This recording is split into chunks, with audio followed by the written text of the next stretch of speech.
I wrote it in the sort of spring of the first lockdown, where we all sort of was in a collective limbo. And my brain sort of, I guess like a lot of us, just entered the vaults of the past pretty fast. And I lost my sense of smell. I've just barely got it back. And that was integral to writing the story. I mean, it's quite a smelly film. So I wanted to make scratch and sniff stickers for it. But apparently there's only one guy who makes them in this country now. We couldn't get him, could we, Lauren? He said where COVID happens, he just doesn't have the money for it anymore. And yeah, just sort of a lot of memories, sort of like the essences, like the tastes of things sort of came back to me. Like, for example, like the blue chalk came out of the idea of, my nan used to have these 3 kettles that sat on the mantelpiece, like these little weird tin kettles, and inside of them were like little toy soldiers and this weird blue chalk that just, I don't know why, but just sent me with a sense of dread, but also I just couldn't help but have a look and have a sniff. And it's this blue chalk, and yeah, I don't know, it just is infused with a lot of my life and the past, but also not. But yeah. Interesting. And it's quite, the location of the film, both in the story and where you shot it, is also a real personal connection for you. Can you talk a little bit about that? And it's sort of Bromley, it's Downham in Lewisham. Yeah, can you tell us a bit about that? Well, it's where I'm from, and it's where all my shorts are shot. It's where my worlds take place. I want my Downham trilogy, and very much like, you know, is my life. And Downham trilogy, heard it here first. Yeah, it's equally as smelly. The next perfume is just going to be raw meat. Just being sprayed around, raw meat and blood, my own blood, sprayed around. So. And Joe, can you tell us about how you came to the film? How did it come to you, and what did you initially think of Michael? How did it come to me? It came into my inbox. Lovely. Tell us about that. And I read, I guess it was a script, a script and a manifesto, I guess, about this film, this entity, and a little brief description of Luna, I guess, and a link to her short films. And I watched those short films and then read the script, and I remember being pretty disturbed and compelled. And then I met Luna, and we had an interesting Zoom, and she made a very, she's not the kind of person you forget in a hurry. It's weird talking about you in front of you. And I read the script, and then we had a chat, and then we did one chemistry test with myself and Sara, and then you gave me the job. I got a lot of shtick for that, actually. Oh, really? Why? Because I knew that them two were just going to magnet, and so a chemistry test, you're meant to have, like, you know, more than 2 people. Oh, really? You didn't have a second? Did they think they were competing with someone else? Well, I don't know, but I just was like... It was quite odd. Normally, at a chemistry test, you're in this kind of doctor's waiting area, and then there'll be, like, 3 guys that look like you. And, like, you'll, like, wish them luck and not mean it. And they go in, and there's this kind of, I don't know, a test of the chemistry. But it was just myself and Luna and Sara there, and Luna. And we were just like, afterwards we went to the pub, and we were like, so was that good? She was like, we'll see. I mean, you got to the pub. That's a lie, right? I gave you both something. You did, you gave us something. Yes, you did. I gave you a pool cube. I gave them both, I was like, I can't say anything, but... And I gave them a pool cube. Oh, wow. I love that. I read, Luna, that when you were sort of casting Michael, or thinking about Michael, you were looking for an Oliver Reed type, which is sort of quite specific. Can you tell us why he was important to you as a figure, and what did you see in Joseph how does he have that Reed quality?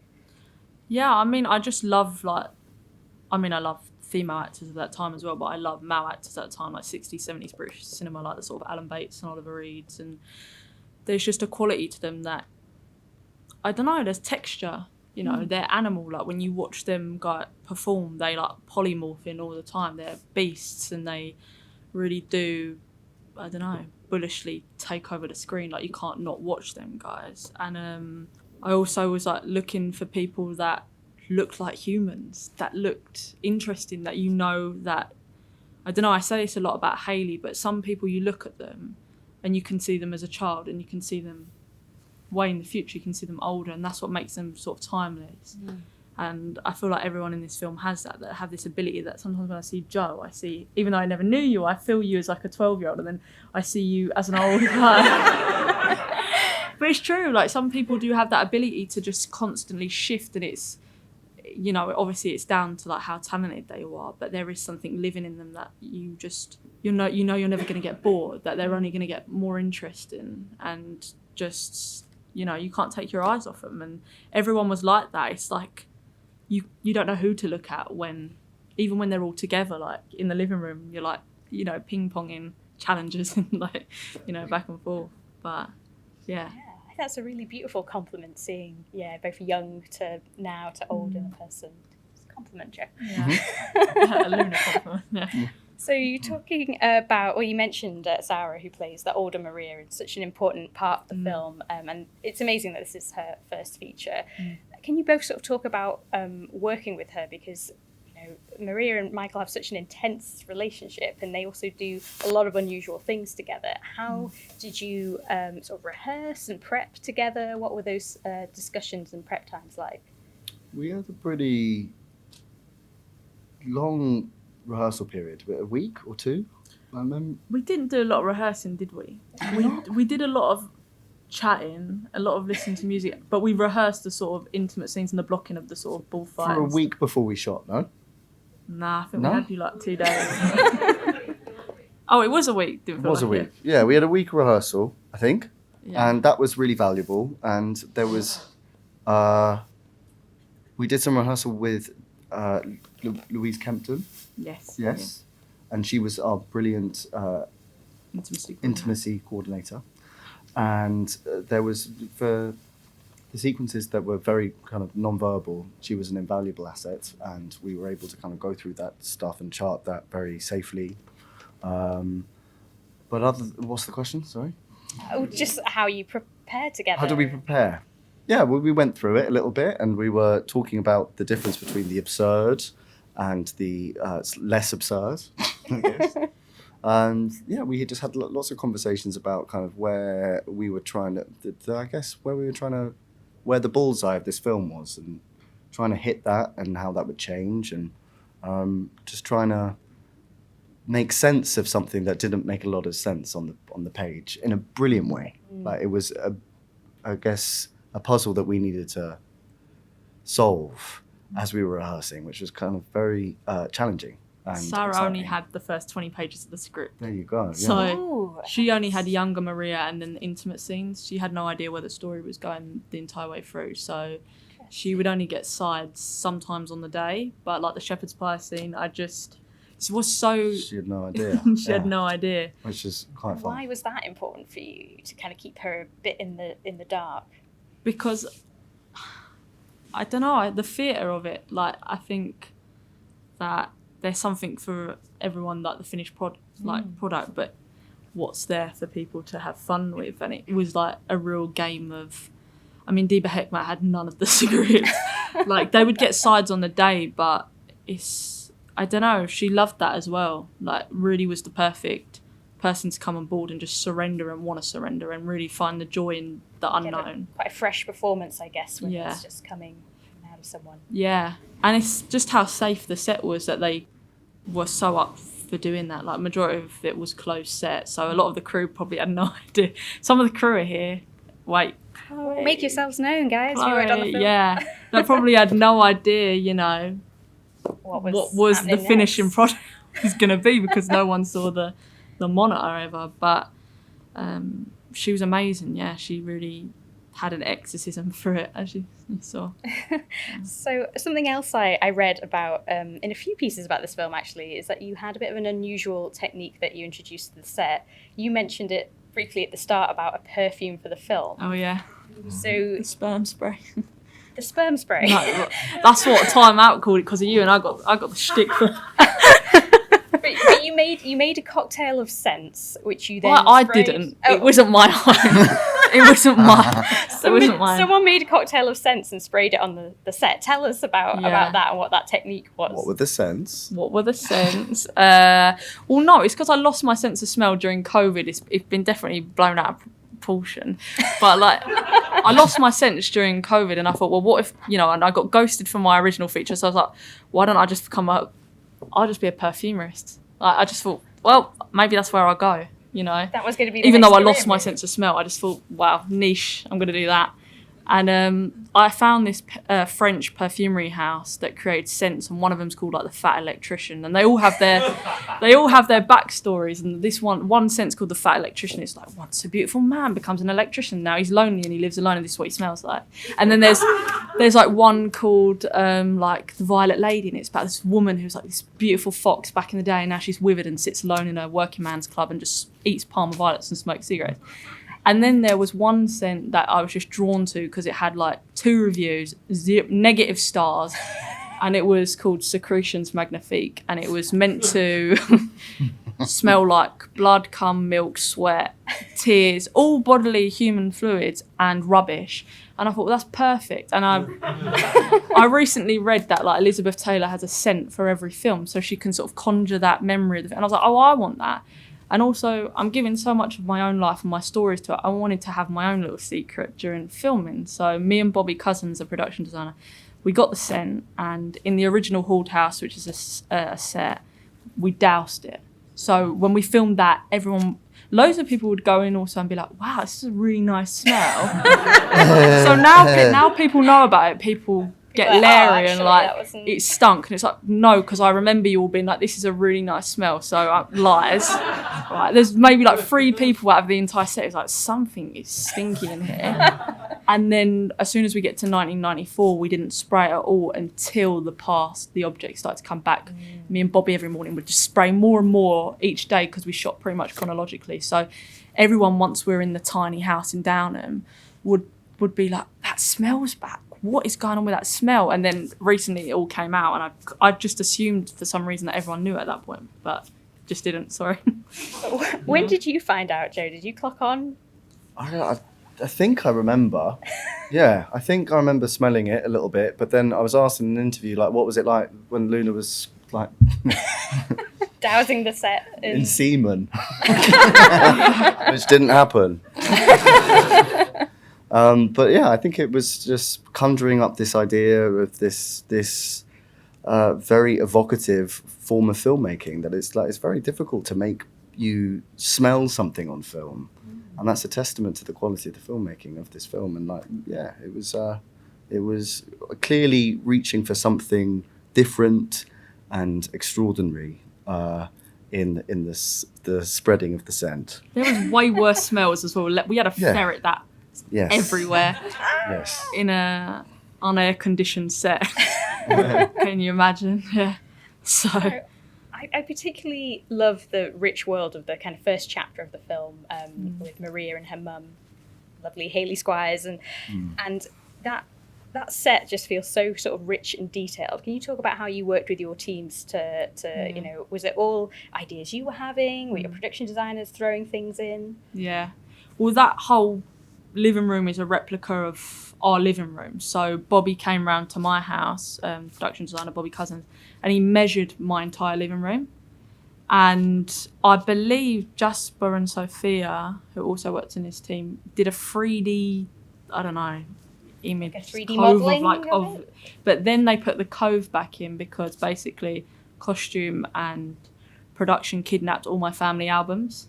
So there's probably photos I'm never going to find again. But they sort of, you know, put everything in its place, kind of the same colours, like the turquoise paint is how it was, where the door was, even the colour of the door, the wood, and where the piano is where our piano used to be. And it's really weird because my nan lived on Essex Road, and then when this piano that they just happened to get arrived and it said Essex Road on it, I was like, oh, this is synchronicity. And when my mum and sister came to set, they just bawled their eyes out because they were like, this is too much, this is too weird. Because some of our family pictures are in the set as well. So there's a lot of placements of where things were. I was going to ask, is there anything sort of in the set that's was very specific or a connection to you that people might not know about? And if we're rewatching the film, which I think we could look out for, and you're like, that was a little bit of me right there. There's a lot of Easter eggs that play back and forth. So there's a mural on the wall in younger Maria's room, which was sort of like we took the inspiration from this Alan Clark film called Christine, where there's a mural on the wall. And my uncles used to paint all these murals on our walls. And there is a Pegasus with a rat king painted on its chest.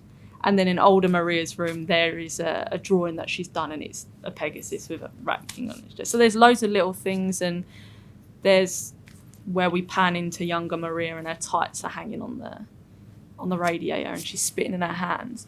There's a little Spanish matador and ball next to her. There's loads of little things, and the more you watch it, the more you are. But in terms of my stuff, I mean, that's for me to know. I love it. But the ashes on my nan's, it's identical. I brought my nan in. And The ones we ate? No. But we brought my nan in and we did photocopy her ashes, actually. Jasper and Sophia got her ashes out. We photocopied them. Wow. And we replicated the exact same box that my texture. nan came in. So it's quite a funny, it's got the little Lewisham logo on it, like my nan's. She's still in the cupboard. Oh, but just to ease Joe's mind, the ashes that they ate was not, what was that made out of? That was made of meringue, Japanese Wow. mushrooms. Japanese mushrooms. Yeah. Some fungi, salts. I remember Maltesers and meringue. Oh, lovely. Yeah. But my Yeah. nan does look like that. It's probably over time that she looks like that now, but it's pretty identical. A texture we can all strive for.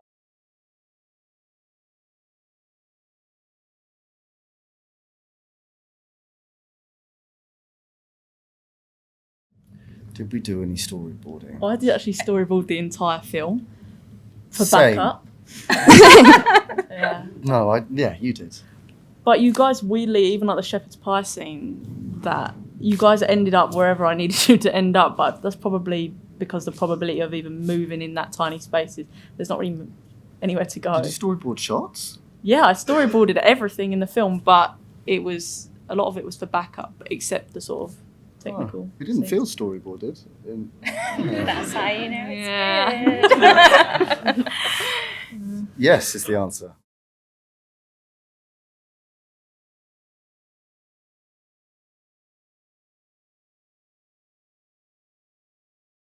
Yeah, it's the only thing that matters. No, it is. I truly think if you don't have female friendships in your life, you're very poor, you know. And I've got some lovely women in my life, really. And it's so much easier working with women. It really is. I've always, since our shorts, haven't we, Lauren? We've always tried to have at least sort of 80% female. Majority of the time, all of my HODs have been female in my shorts, but with this, because of COVID, but we've got some lovely men, actually. Actually, they changed my perception of men on a whole, actually, the men that I met on this film, truly. And yeah, I mean, that's all that really anchors Maria in this story, is that I always say Michael is as much as the iron and the pool cube as, you know, all the items that Maria's collecting, but like the real things that anchor her are all of the women. It is Larabe, and Larabe was based on my best friend that I grew up with, and bonfire is something whenever we saw someone hot on the street, we go, bonfire! It was like our code word, and what was so funny is when we were shooting the pub scene, everything was locked off, security was locked off, and there's no one like Banana Bell Hadge, what I call her, and she just flaunts onto the set, we're shooting the pub scene, she just walks in, do you remember this, Lauren? She's got a baby in her hand, rocking her baby, and she's like, oh, hiya. And I went, what? I was like, where have you come from? She was like, I just walked in. And she was like, are you shooting? I was like, yeah. And she's like, oh my God, is that us on screen? Like a version of us. And it was just, I remember Mia, is Mia here? Like the BFI, just like double looking at us two and then watching them two dance in the pub was really funny. And all of that happened. I mean, Nabil did such a great job at being her dad, because he's very much like that, like just full of love. And she did get sent away to have an exorcism and had the time of her life. And she got sent to Algeria to have an exorcism, but we could FaceTime each other. It wasn't as consequential as it is for them. Well, I didn't think she was coming back, to be honest. And she was like, oh my God, I'm having an exorcism and the sheik is so hot. She's like, I'm going to marry him someday. And Is this your next film?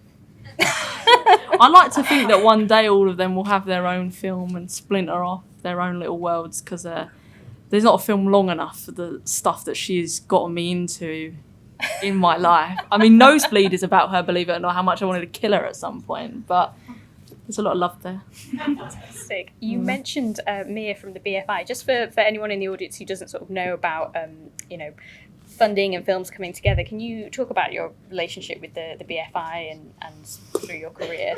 Yeah, I mean, I started off on short flicks with how I met Lauren, my producer. I'd never done anything before. I worked in CEX, and I just sort of that's a film. That's a Clerks weird film. Love CEX. Yeah. Can you tell us which one it was? It was CEX Bromley. Awesome. Yeah. Love it. Put it on the map. Yeah. Put a little blue plaque up for you, I think. Yeah, or not. But I just was sort of always trying to manifest the program that I could get onto because I didn't have a degree. So, and most of them, you needed to have a degree. And it was like a battle royale for funding for my first short, and I was working full time like I have on most of my stuff. And yeah, I got funding for that, and they built the team around. I thought there was like 3 people on a film set, and then all of a sudden there's like 60 people in my house, because we shot that all in my house and where I live as well. And then that did good, and I made my second short with Film 4 and the BFI, and then made this with the BFI as well. And it's been interesting. It's been a ride, and it's been really cool.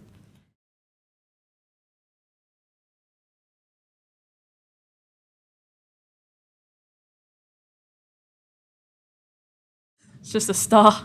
That's all I wanted to know. It's just a start. But when it happened, we all had to bite our gums not to laugh, because Lily Bow Leach she just powered through that. She's so beautiful with it and so natural with, its real name's Snowy actually. And it just happened, and we all just bit our gums because it was just amazing. It just kept happening. And then Jim Williams, me and him were like, we should put it in the score. So you will hear the piano, like the little bit that we sample of that Snowy did on the piano through the score later on in the film. And it was quite a magical moment when that happened. We were all like so gassed. We were like, brilliant. It was like cinema. Does Snowy get a credit on the soundtrack, or She should be getting some royalties at some point when that vinyl comes out. Scandal. Yeah.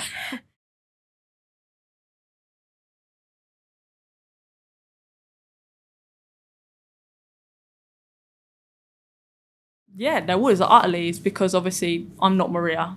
I'm as gross as her, but I'm not Maria at all. And I feel like, considering a lot of the themes and the topics, it would have been way easier to talk about that stuff, and a lot of it wouldn't have been so under the surface and hidden. And also, I mean, just like the whole trajectory of her storyline of like, when I finished school, I felt as lost as her because I was one of the only people who didn't go to university. So I just lingered on the internet, but I sort of imagined for her that she's just lost everything. Yeah, you know me on the dark web, like runthegauntlet.com. No, I'm joking. Redact. Scratch that out. I've never been on that site. I'm too nervous. But obviously I'm like from a very working class family, and like mental health really wasn't really spoken about, to be honest. Like in my household, it was very much like you get up, you move on, you go. Like you don't talk about that. And very much so in that time as well. I feel like it's only been the past sort of decade that we talk about it in my house even, and respect it and believe it. And so, for these 2 people who are like the products of their absolute environment, that just get up, go to school, go to work, come home, that is their complete survival of like what they've gone through. Them 2 don't have the language to articulate themselves to be able to even communicate that with one another, really. They have that one line, and then the rest is just animal. And that's one of the reasons. And 2, because it's just so devastating. Like, so much more of that tale is devastating and believable in that time. Oh, definitely. That she can't speak to her friend. Her friend's gone. She's never coming back. She doesn't believe that at all. And the loss of her mother, and never being able to look any of that up or even know that she does have a hoarding obsession. I mean, even the documentaries that I was watching growing up didn't really come out till the sort of mid-early 2000s, Buried Alive and all of that shit. But yeah, that's one of the reasons, and pretty much because she can just hide it that way, can't she? Yeah. Otherwise she would have been found out way sooner. Oh, yeah. Michelle would have been up there and been like, what the fuck? I just want to steal a quick question myself, if I may. I was particularly interested in the iron branding sequence and the mechanics of that. Could you both sort of talk about how you shot that? And what was the magic? We rehearsed that. Remember that? Yeah, I've got pictures of Yeah, all of I that. remember rehearsing that, and that was very much in the eye of the storm of the absurd. And we shot it, I think, in order. I think so, yeah. And it was pretty odd and fun. And how did the iron work? Because it looks really real. We had a bunch of crew blowing cigarette smokes. No, we had a little It was like wire. a rig. Yeah, we had a rig, and smoke came out of it. It was all smoke and mirrors, really. So, yeah. It was a really mad contraption. I think I forgot his name, Lauren. Oh. Rat King Master. Dan, that's it. Dan the man. Dan the man. Who made the Rat King that I don't have. I don't have it. But he built a rig inside this iron, and just I've got some great Polaroids of them too. It was sophisticated stuff. Yeah. And it was built for the film. Yes. Built for the film. Yeah.